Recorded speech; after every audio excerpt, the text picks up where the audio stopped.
Hey, Jeff Dunham. Hey, thanks so much for joining us on WTOP in DC. Jason, thanks for having me. I appreciate being back in DC, although I'm not back in DC, so it's great. But we're going to be talking about upcoming Comedy Central, and I think it might be on Paramount Plus too. Comedy special that you filmed in DC, right? It's Me the People, and it was at Warner Theater. Is that right? Yeah, and it was kind of like full circle because this was my 11th special, Wow. and my second special we taped it in fall of '07 at the same theater, and that's when I introduced Ahmed the Dead Terrorist to the world, and things kind of took off for me after that. DC audiences are the perfect audience for anything political or controversial, or you know what I mean. It's the perfect audience for that kind You of know, stuff. I gotta tell you, I mean, people, unless you haven't been on stage, if you haven't been on stage and don't understand this, you can feel the intellect of a crowd by how they laugh. And I'm telling you, I first noticed that back in college when I did a show just off the campus of Tufts University. And that crowd, it wasn't all young college people, but it was a swift, quick crowd. I mean, the laughs came faster. They just got things so quickly. And I got to tell you, that DC audience, they were sharp. They were quick, especially on the Saturday night. It was just hot, hot, hot, hot, hot. So, yeah, I love it there. Oh yeah, and it's the perfect time with the midterms just happening, or I guess they're still happening as they tally everything. But Yeah. like, it's when exactly during this period was it filmed? Because we should tell everyone that it's going to air on Friday, November 25th at 8 Yeah. p.m. But when exactly was it filmed? About 5 weeks ago, I think. Okay. Yeah. So it's still contemporary. There's still some. I like to make my shows evergreen, but at the same time, there's so much going on. How can you not Yeah. comment on stuff? And that's the other thing about the DC audience is the references there are just boom, they're right there. Unless you're talking about NASCAR, then not so much. You have to go out to like Bristow, Virginia or something. But, Yeah, exactly. Bristol. But anyway, so this particular special, then the one that you just filmed about 5 weeks before now in Warner Theater, it's called Me the People. Obviously before the election, but all the same stuff's going on. January 6th, Mar-a-Lago, all this was already happening. So you can comment on all of it. So what sort of timely topics do you actually delve into? Without spoiling any punchlines. Well, first of all, I know some people are only listening and not watching, so they'll have to forgive what I'm about to show here. It's just a screenshot from the show. But when Trump was look, this is what I think. The trouble with comedy right now is that everybody's being canceled and judged, and or vice versa, judged and then canceled, and you don't have to be a comedian. You can be anybody, say the wrong thing, and you're done. We all know this. It's a tricky So time for comedians. Yes. it is, but the luxury of being where I am now is I have an audience who understands what I'm doing, and they're okay with it. But I also think there's a line that I think too many comedians have crossed pretty much since Trump got in office, and that is that it used to be all the way back to Will Rogers and then Bob Hope and then Carson and then even Leno. You never knew what their politics were, and they never picked a side, and they made fun of both sides equally, and everybody was okay with that. But there are also people I think were more okay with it because these guys didn't go for the jugular. They weren't mean and nasty about it, and they weren't calling names. They didn't group everybody into those groups. And Leno and I have had that conversation that you make fun of the one person, you don't make fun of a group of people. And so that's what I try and do, is that I'm just making fun of what's going on. And I think I have an audience that gets that and understands it. So when it comes to the canceling, I would hate to be a new guy on the comedy scene that nobody knows who you are and you don't have fans that support you. Because it would be very difficult right now. But I do draw that line. I think anybody from any side of politics can come in and watch my show and go, okay, that was funny. Yeah, he's making fun of that stuff, and he's not making me look like an idiot. Because when Trump was in office, I had a lot of fun with that. Walter, my grumpy old curmudgeonly guy, we had him. He was in some of our YouTube videos. He was Grump, where he was, had the hair and the whole thing. And then I even created a character called Larry, who was Trump's personal advisor. And of course, that guy was just a mess. He was just stressed out, and and now, we've got another guy in office. And again, for the people watching, this is a shot from the show, but you can see Walter. People said that Walter looks just like Biden, and I embraced that. So you can see Walter. He's in the Oval Office, and he looks a lot like Biden. So Walter has played both Donald Trump and Joe Biden in recent years. Yep, exactly. Wow. Yeah, I would love to go into, some of your famous characters, and you can touch on how they've evolved over the years in the current climate, or whatever you want to add. But I would love to sort of go as chronologically as we can. Like, where did you grow up? How did you get into how do you even say it? Ventriloquism. Ventriloquism, yeah.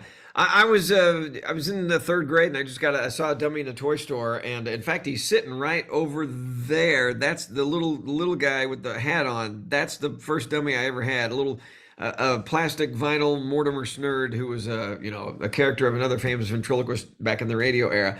But and you're cropping him out of the shot. Whoops! Hold on, there he is. There we go. There we go. All right. But now, wait a minute. He used to be important to me, kid. Now, but now the shelf is off center. Jason, no, it's okay. You can pivot back. I'm just messing with you. I gotta even it out. Now I'm there. That's much better. You're a memory to me now. Yeah, right up here you can see the M16 machine gun right there. Yeah. There's all kinds of stuff. That was my favorite toy when I was a kid. That was during the Vietnam era, and that was an awesome gun. That hey, when I was a kid, that's all we did was we had gunfights. So right, you're surrounded by your childhood. But all right. Anyway, sorry, I was just messing with you. So you were born in Dallas, Texas, and how did you get into it? I saw that little dummy in the toy store one year, about a month before Christmas, and Mom and I wandered through the toy store, and I just, like any little kid, Mom, I want this. She's like, yeah, put it back. And sure enough, Santa Claus must have heard that because it was under the tree that year. And I got a book on ventriloquism, and I still have that library book. It's also right over there that I never returned. But I did a show in Dallas, one of the American Airlines, whatever the big arena is there, and we had somebody from the Dallas Public Library come, and we figured out what the fine would have been from 1970 when I checked out the book, and I actually gave him, I paid the fine, and then actually paid for the book. I wouldn't give him the book back, and then gave the library an extra 10 grand. So I made You're up lucky it wasn't the Seinfeld. They didn't send Bookman after you. You know what I mean? The library cop. Rest in peace. Yep, that's right. So anyway, I just started doing shows in the third grade, and book reports and Cub Scout banquets and shows at church, and then all through junior high and high school. And I think the reason I didn't get beat up a lot or at all is because I didn't have any brothers and sisters to tell me that what I was doing was really lame. But I also think there was a level of acceptance there because on stage, even in grade school, I was making fun of the teachers and the coaches and the lunch ladies and the food. And so, I was saying stuff that nobody else could say. And that's carried on into now, because of what I love about what I do is that I can point and counterpoint. And hopefully people walk out of the show not really knowing exactly where I am politically or on whatever, because if the character says one thing, I can then counterpoint and argue the other way. So it's Perfect. Just, good comedy is creating conflict and tension. And that's what I can do on stage with characters and between myself and them. So, so I just kept going and went to Baylor University, graduated with a BA in radio, TV, and film. Moved out to Los Angeles in late '88 and started doing the comedy clubs around the country. Got booked on The Tonight Show, did that a handful of times with Carson, and then on the Leno, and then a bunch of specials, and here we are. Wow. So getting to do Johnny Carson, that must have been a dream. I'm sure you grew up watching him, and it's cool too. Like you're saying, like in as a kid, like you could make fun of the teachers and people, but since it's ventriloquism, you could probably keep your mouth shut and throw the voice and know him. Be like, who said that? It was Jeff in the back of the class.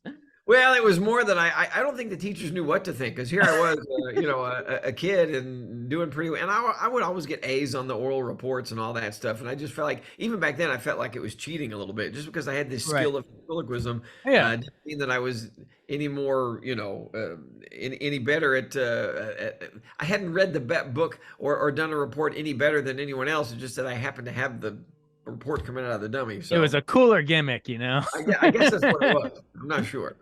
Did I read somewhere on that great bastion of journalism called Wikipedia? Did I read that you performed for Roger Staubach in those early Dallas days? Oh yeah, that was my junior high years. So there was this camp that I would go to every summer, and I eventually started working at the camp. It was called Sky Ranch. It still is there. It's great. There are actually a few camps around the country. It's a non-denominational Christian camp, and so I would do shows at camp, and they were, the Sky Ranch was always fundraising, and they said, we have these fundraising banquets in Dallas. So could you come as a camper and just show as an example of the product of this camp what happens, and bring your dummies and just entertain us a little bit? I'm like, okay. And here I was in 7th and 8th grade. So I'd never done really any corporate shows. So I thought, I said to him, I go, maybe I should do what I've been doing. Can I get some names of some of the people that are going to be there, and I'll just make some jokes about them?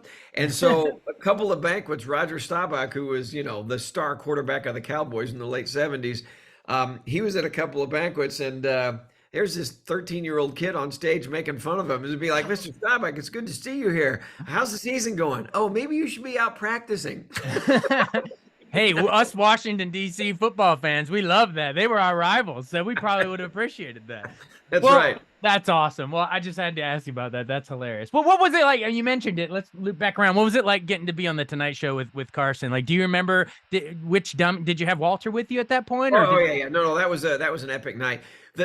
I'll try and make this short. So I moved to LA in late '88, like September of '88, September of '88.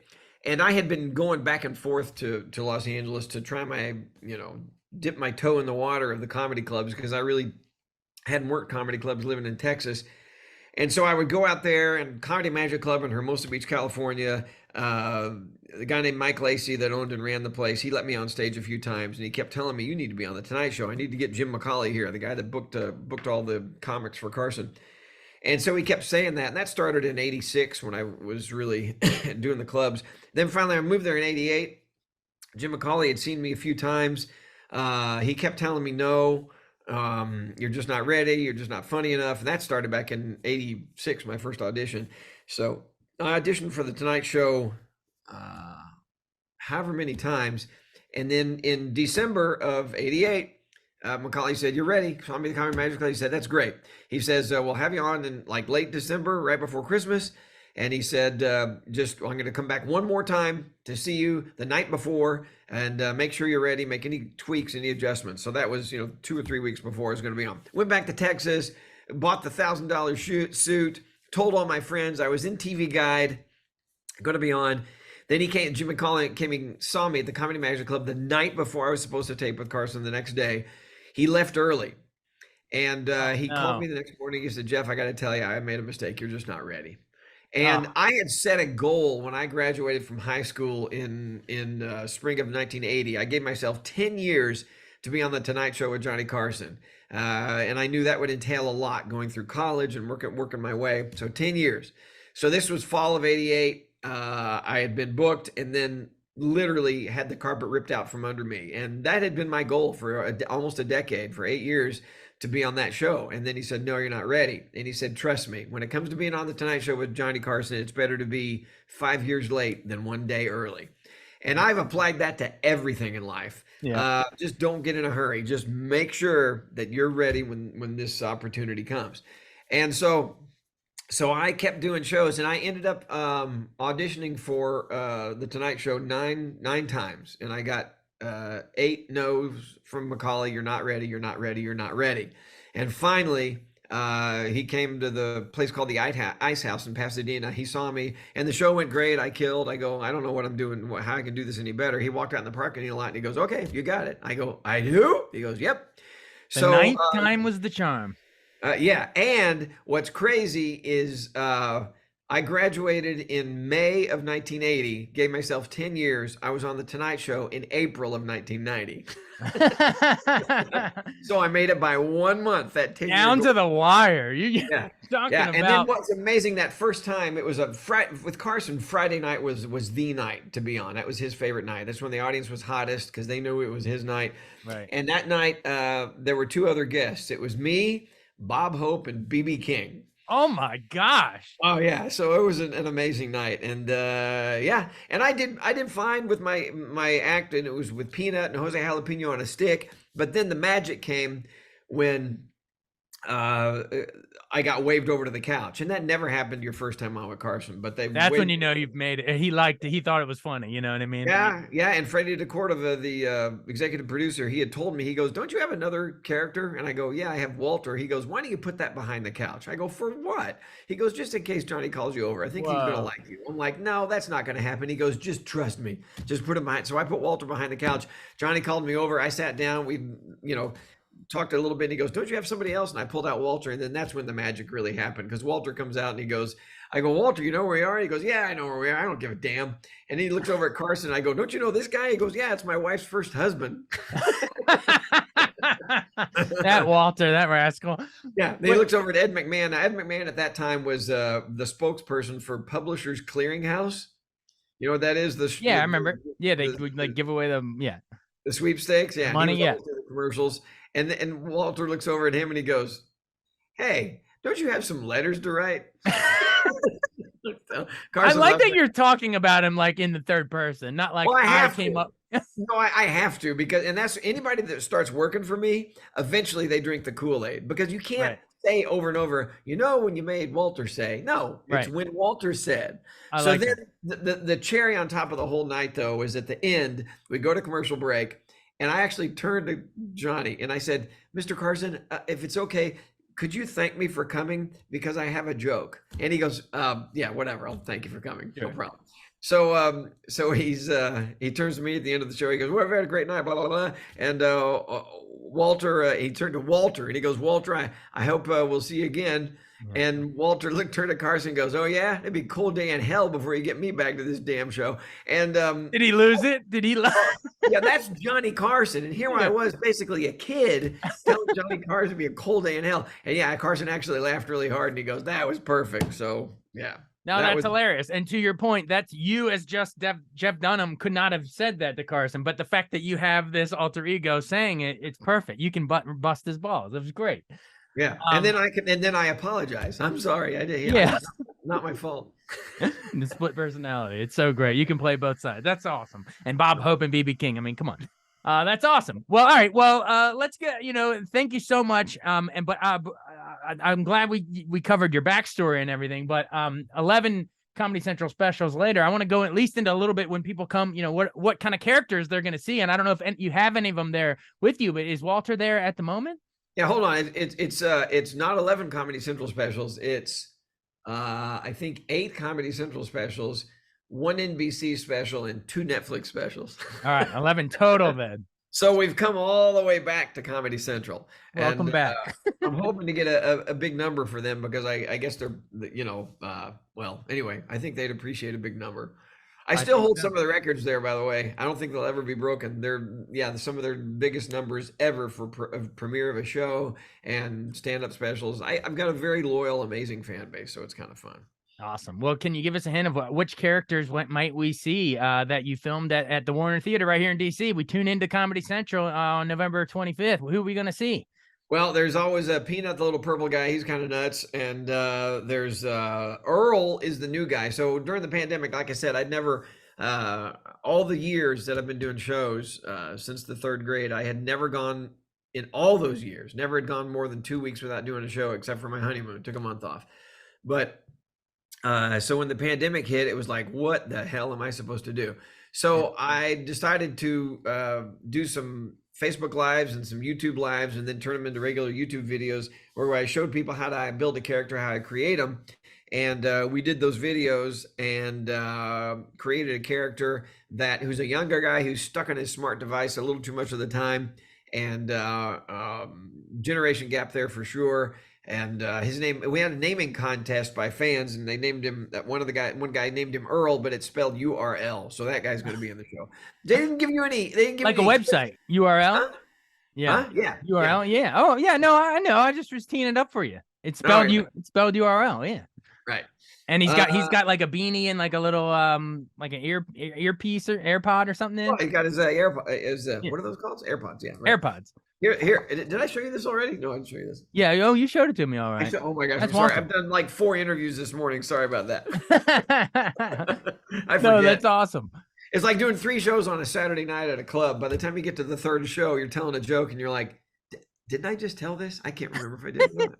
Well, I didn't know if you had any of the characters with you, if they wanted to make an appearance on this call. If not, that's totally cool. But I mean, the photos are great and all, but if oh my gosh, Walter is here. Now, is that Joe Biden or is that Donald Trump or is that just regular Walter? No, I'm just Walter. Who cares?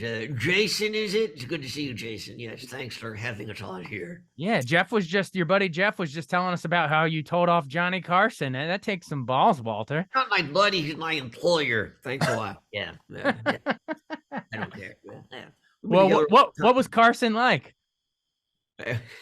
Oh, we're talking about Carson? No, we're talking about anything new? Oh, fine. Carson was great. Yay. All right, fine. Talk about something new. What was it like when you impersonate Donald Trump versus Joe Biden? Like, how do you go back and forth between? They're very different people. Very different folks, yeah. Well, the good part about being Joe Biden, I didn't have to do anything with my hair except dye it gray, right? Yeah. Well, we had a big old coif for Trump. It was pretty great. One of the videos we're outside and it actually blows up and, flies open like it's a big toupee, like it should, like everybody expects when Trump's in the wind. How has that thing not done that?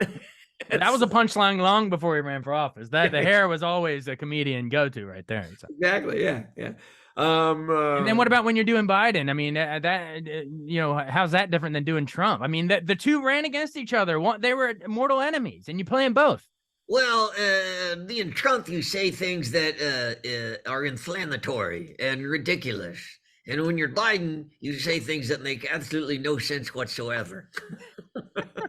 it is kind of the truth. Yeah, non sequiturs, just sentences that don't go anywhere, and then references that make no sense whatsoever. That's it. Trump, you just say things that pisses folks off and are over the top and nuts. Right? Yeah. You know what, Jason? We've never been asked that question, but that's actually. I'm gonna have to remember this. I'll remember it. Don't worry. Okay. Thanks, Jason. Yeah, good question. You've never been asked that question. I find that. No, I've never been asked it. I guess because we haven't really talked about, these interviews for this special coming up are just now starting, and I haven't really talked about how Walter is Biden. But yeah, when you compare it to the Trump thing, it's really different. It's completely different, the comedy. Well, I want to ask, instead of bringing up some of the other the more controversial characters on screen, let's talk to him with Walter and you, so you can sort of, have a little fun back and forth. That'll help you out, I think, a little bit with it. But talk about some of the other characters. So Jose Jalapeno on a Stick was so famous, and Ahmed the Dead Terrorist came out, after 9/11 was one thing. And nowadays, I'm sure you've gotten some pushback from some camps about doing those characters. But Walter and Jeff, what's it like trying to evolve those characters in our current, culture now? All right, why don't you talk about Ahmed first? Okay, Ahmed. Yeah, folks get all this. Oh, it's Ahmed the Dead Terrorist, and they can fun of folks. Okay, so you tell them. I don't care. So, if it kind of makes me laugh because if anybody's going to get upset with Ahmed, he was my answer to 9/11, and so a year after 9/11, there's nothing to make fun of. There's nothing funny about 9/11. But I looked to Leno and Letterman, and they were making fun of those guys and Osama bin Laden, and we hadn't found him yet, and so making fun of those guys. So I said, I know where Osama bin Laden is. He's dead, and he's hiding in the suitcase in the trunk with all my characters. So I went to the store and I bought this little plastic bumbling skeleton and made him into the dead Osama.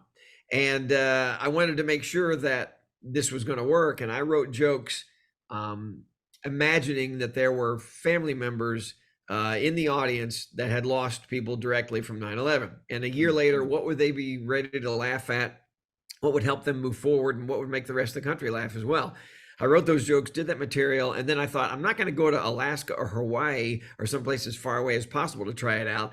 I'm going to do this right where it counts. And so I got booked at a comedy club called Bananas, 6 miles from Ground Zero, and did the show. And I was fairly well known then in the comedy world. In comedy clubs, I was doing great.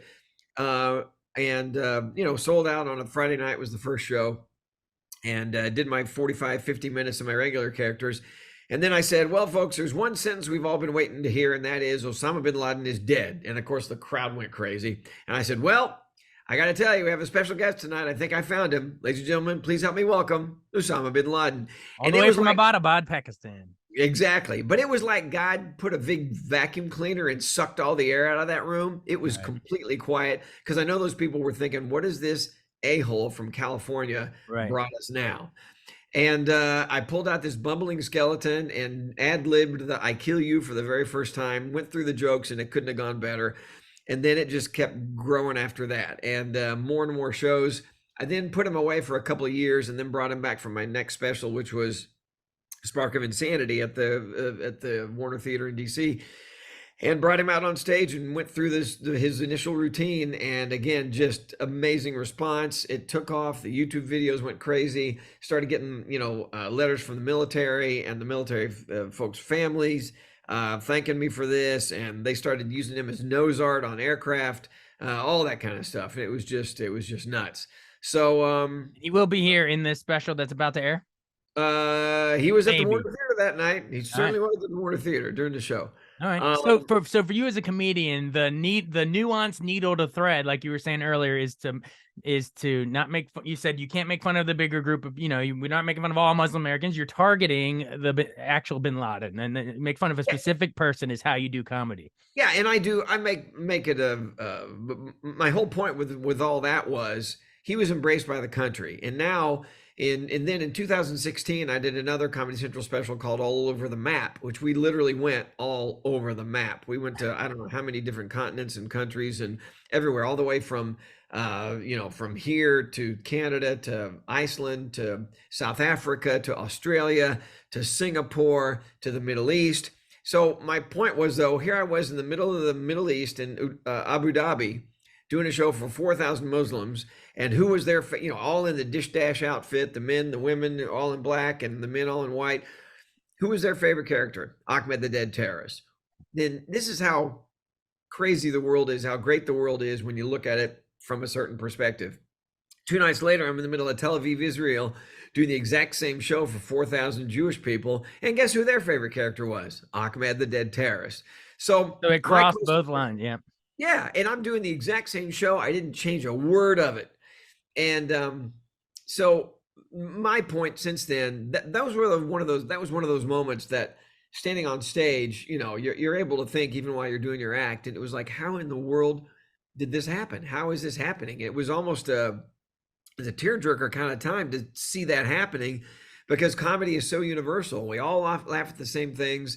We all have the same problems. It's family and job and food on the table and relatives and all those universal themes that we can all joke about. And that's what I did. And so anybody who has a problem with Ahmed the Dead Terrorist, it's usually someone who has nothing to do with being any part of the group of people that might be concerned about him. Right. And same with Jose Jalapeno? Yeah, Jose Jalapeno on a stick. Oh, man. Never, ever have I ever had a Hispanic person complain about Jose Jalapeno on a stick. It's, in fact, if he's for a year or two when I left him out of the show, people were upset. And I have so many Hispanic people saying that he's their favorite character. And it's because I'm not making fun of anybody. He's a jalapeno on a stick with a Mexican accent, and he picks on Peanut every much as Peanut picks on him. And usually he has the upper stick. The upper hand. So yeah, there's, and you got Bubba J. You make fun of, redneck white people. You have a couple white guys here, but yeah, you make fun of Bubba J too. Well, I think I'm okay with that, because basically that's where I grew up and how I grew up. So I understand the redneck thing very well, because I grew up in Texas. And yeah, but you know what? Even when Walter was coming along, even when I put Walter in the show, people were like, "Oh no, old people are going to think you're making fun of them." And we do. No, we don't. Yes, we do. Oh, yes. Well, anyway. So, well, you can't just come on. I would thank you for being open and honest, because you can't just go on stage and say, "Well, I can't talk about anything. Back to you." I mean, you have to have material. So it's about trying to do it respectfully, nuanced, targeted. Yeah. Like, thank you for explaining that. It's got to be a tricky time to do it. Well, I think again, forgive me if I've already said this already, but fifth, fourth interview.